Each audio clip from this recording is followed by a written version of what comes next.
Joining us now is Mr. Mekki El Mograbi, writer and former diplomat in Washington, D.C., and head of international relations at the Sudan Center for Think Tanks and Strategic Studies. Very good day, sir, and it's a pleasure to have you with us in today's episode of In Focus. Mr. Mekki, the United Nations says Sudan is the worst humanitarian crisis on earth right now. What are the conditions on the ground, and why has the world failed to act? Yes, I think the questions that you raised before was excellent. The question now is not what is happening in Sudan. The question is what is the international community and the international organizations will do to stop the ongoing crisis, the ongoing genocide, the ongoing violation against human rights in Sudan.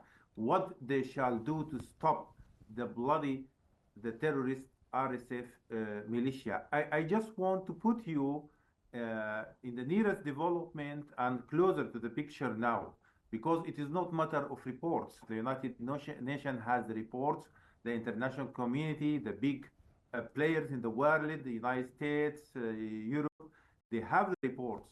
And also now, after the liberation of Khartoum, they have the headquarters and the premises and the buildings and embassies now, and representative of countries and organizations, they went to their buildings and they saw what the militia have done in the capital Khartoum, what they have done in their buildings. They stole everything, even the electric cables on the wall. They dig the wall, they took the cables, they took the furniture, they took everything, and they ship it to Chad, to South Sudan, to West Africa, to Central Africa.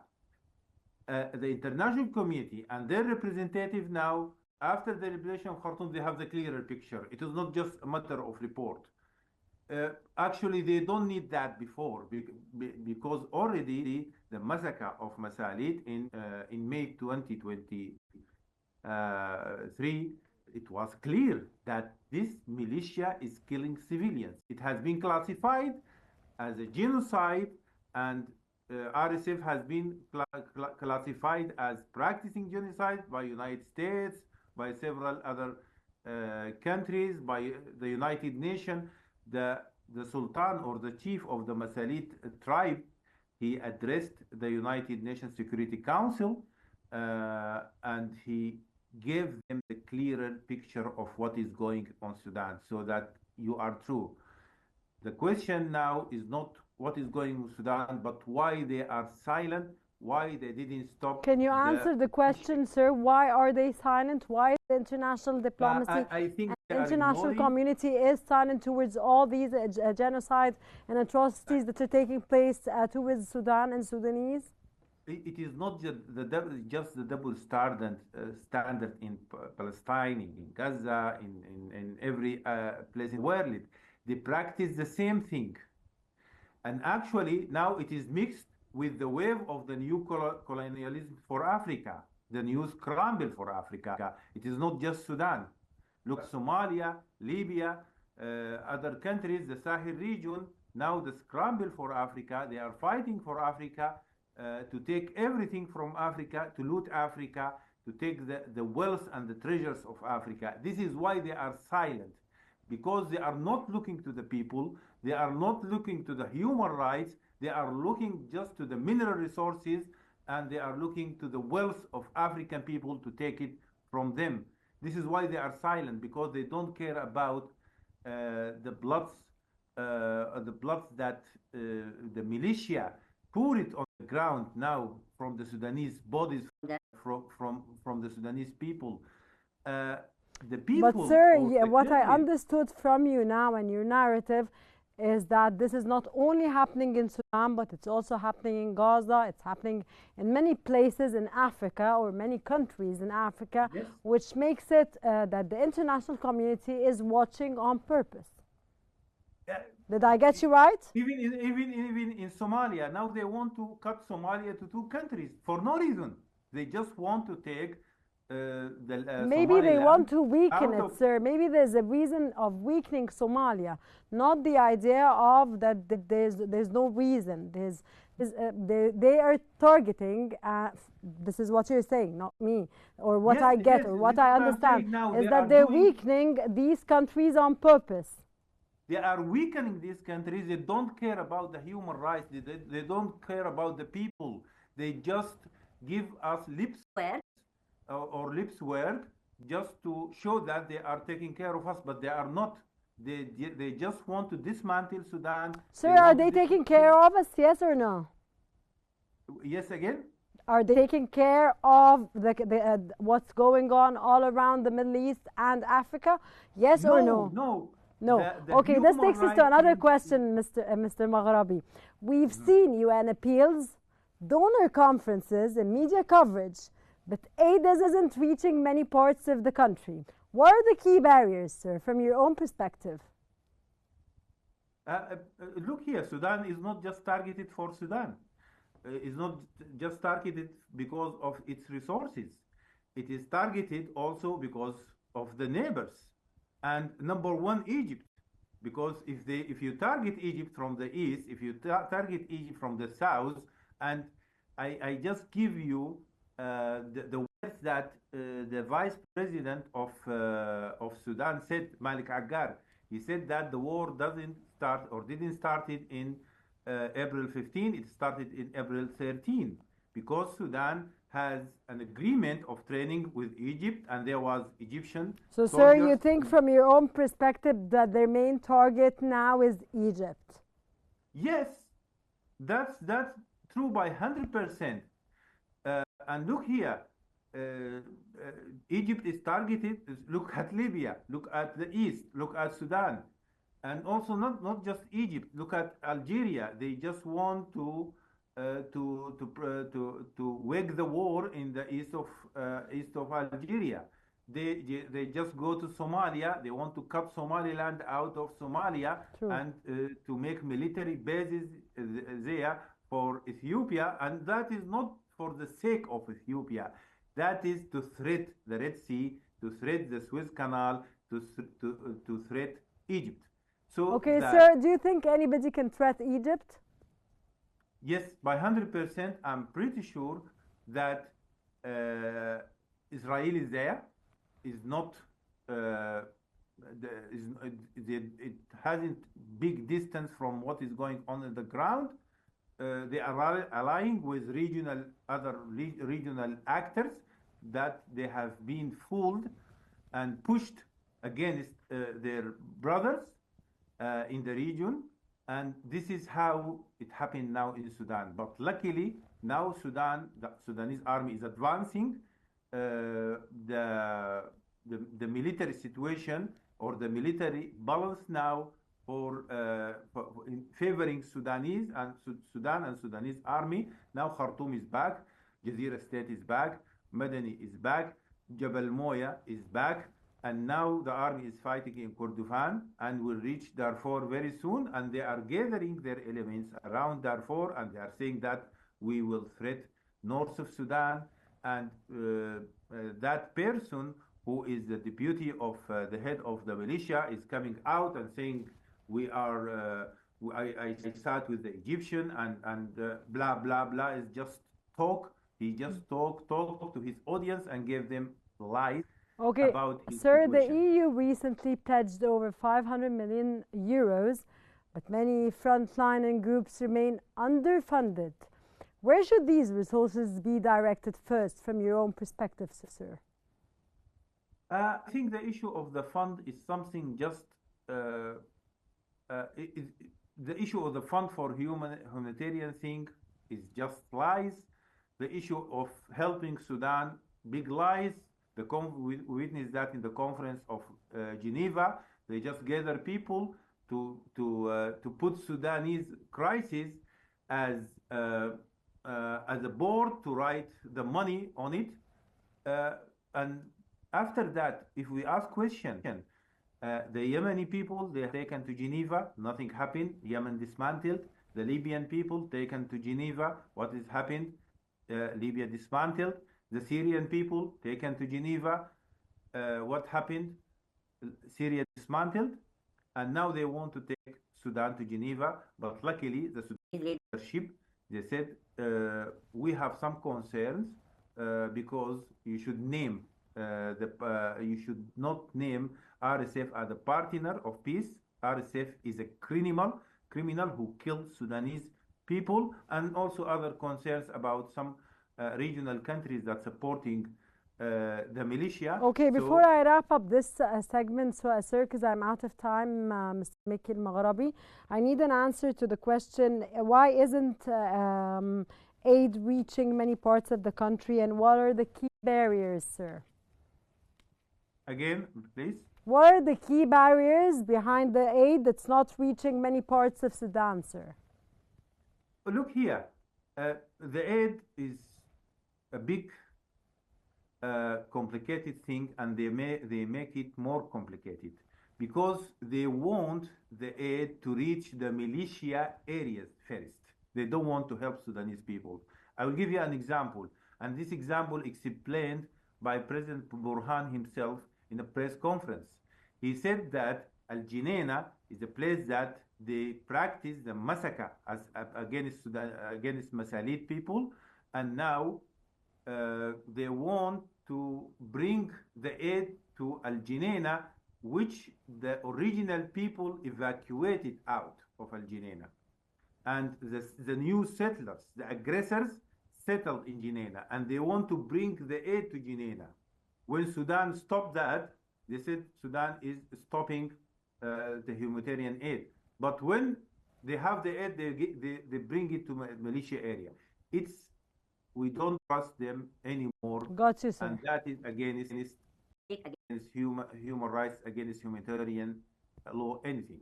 Thank you very much, Mr. Mekki El Mograbi, for your intake and valuable and intellectual, informative knowledge. Please stay with us as we move to our second story. While diplomatic paralysis continues, events on the ground are moving at a horrifying pace. The spotlight now turns to one of the darkest chapters of this war, the systematic attack on the Zamzam displacement camp in North Darfur. What happened there is not just a tragedy, it's a war crime in real time. From April the 11th to the 14th, the Rapid Support Forces launched a brutal siege on Zamzam refugee camp, home to nearly 1 million displaced Sudanese. More than 300 were killed, thousands fled on foot. Satellite images confirm a scorched earth campaign. Entire neighborhoods and aid centers were burned. Despite widespread documentation of these atrocities, including video evidence and reports from Yali's humanitarian lab, the world has done little. A recent London donor conference ended in deadlock. The United States State Department has issued condemnation but avoided declaring this genocide, even as the Rapid Support Forces RSF forces target non-Arab groups in Darfur, mirroring the Janjaweed campaigns of the early 2000s.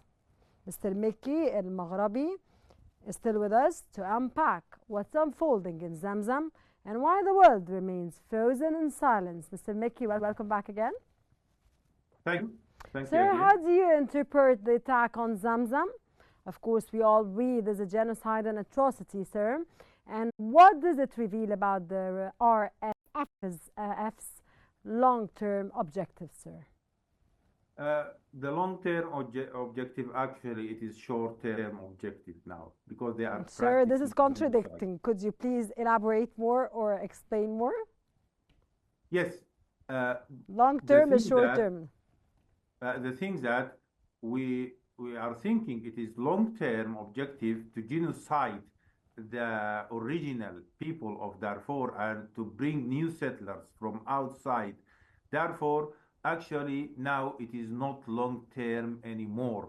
It is short-term. It is reality.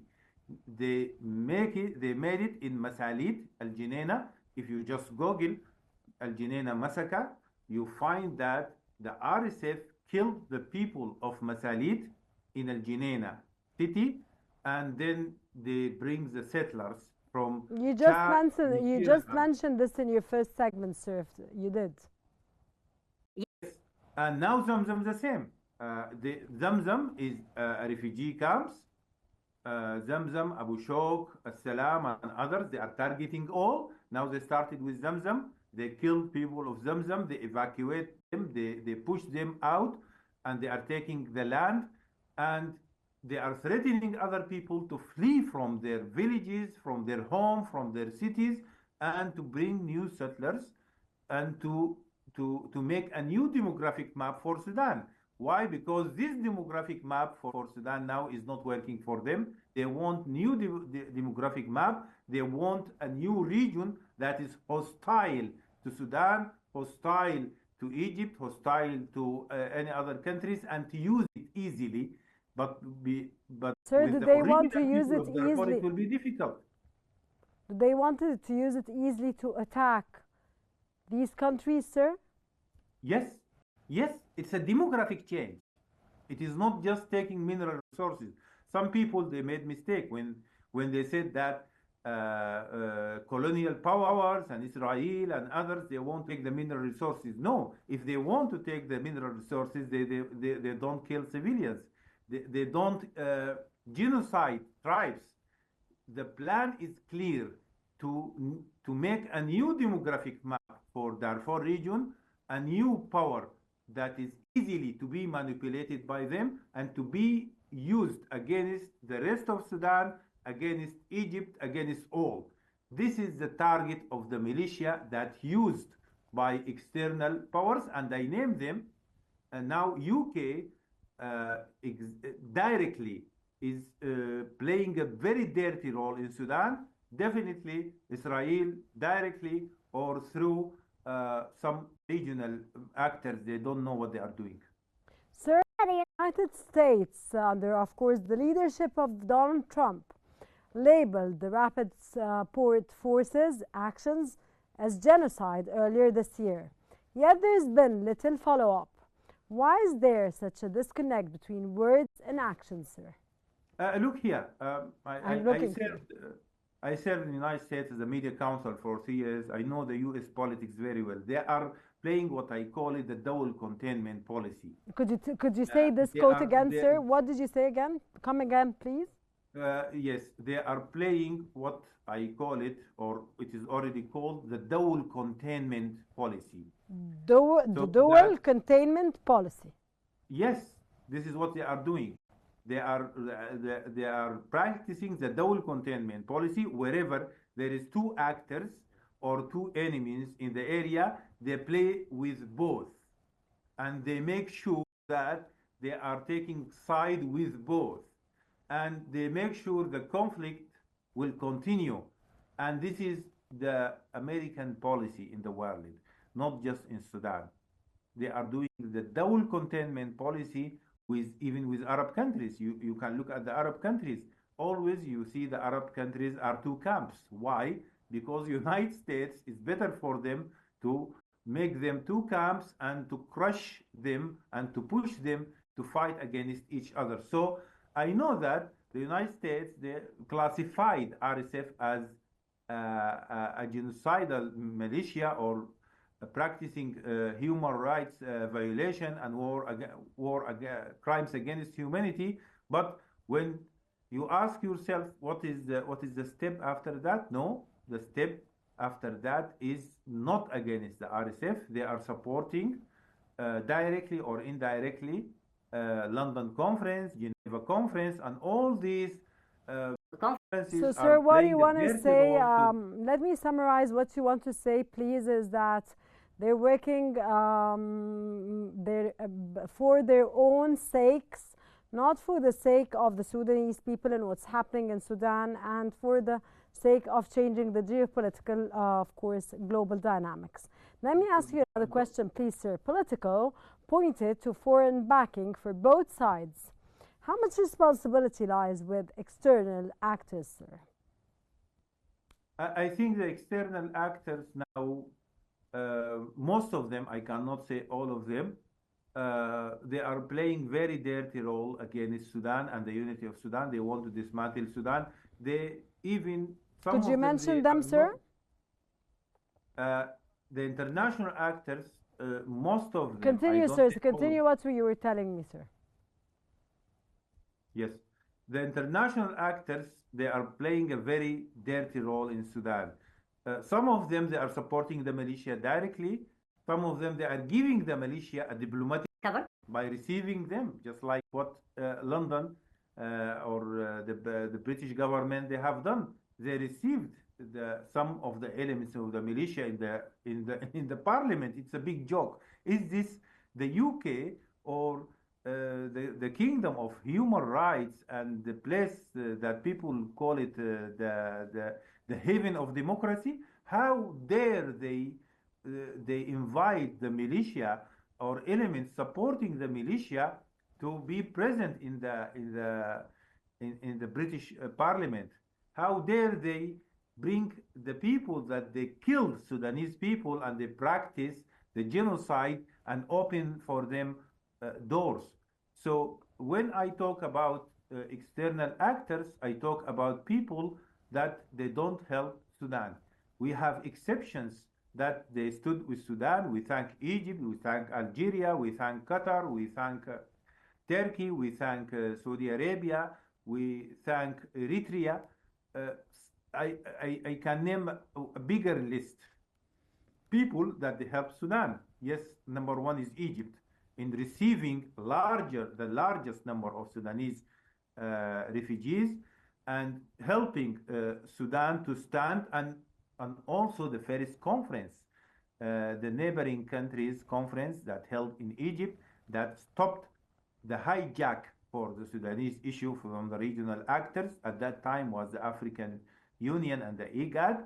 So that has been stopped by Cairo and the conference of the neighboring countries led by President Assisi.